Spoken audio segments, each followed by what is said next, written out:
देखिए, पवन सिंह के दूसरे छठ गीत का पोस्टर वेव म्यूजिक के माध्यम से लॉन्च किया जाता है, जिसका टाइटल है पटना के घाट।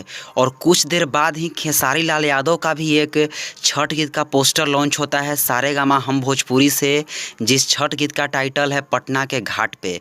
तो भाई लोग, बहुत सारे भाइयों का यह सवाल आने लगा कि खेसारी लाल यादव के द्वारा पवन सिंह के छठ गीत पटना के घाट का टाइटल चोरी करके इस पोस्टर को लॉन्च किया गया है। तो आज के इस वीडियो में सारा डाउट क्लियर करूंगा। उससे पहले वीडियो को लाइक कीजिएगा और चैनल पर नए हैं तो सब्सक्राइब करके बेल का आइकन जरूर प्रेस कर लीजिए, ताकि ऐसे ही सारी अपडेट आप सभी को प्राप्त होती रहे। देखिए, ये तो सच्चाई है कि सबसे पहले पावर स्टार पवन सिंह जी का छठ गीत पटना के घाट का पोस्टर लॉन्च किया जाता है, और कुछ देर बाद ही खेसारी लाल यादव का भी पोस्टर लॉन्च कर दिया जाता है पटना के घाट पे। तो यहाँ पे पवन सिंह के छठ गीत के टाइटल से खेसारी लाल यादव के छठ गीत का टाइटल मैच कर जाता है।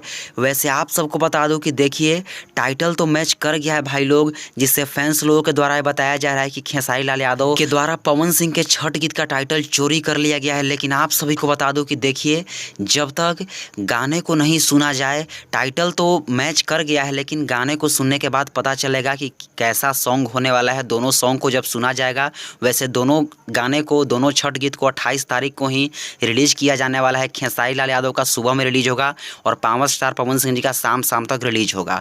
तो देखिए, रिलीज होने के बाद क्लियर हो जाएगा कि सिर्फ टाइटल ही चोरी का है या फिर गाने में भी कुछ वैसा शब्द का इस्तेमाल किया गया है जो पवन सिंह के गाने में शब्द का इस्तेमाल किया गया है। तो उम्मीद करता हूं कि आप सबका डाउट क्लियर हो गया होगा भाई लोग। तो चलिए, वीडियो देखने के लिए आप सबका बहुत बहुत धन्यवाद।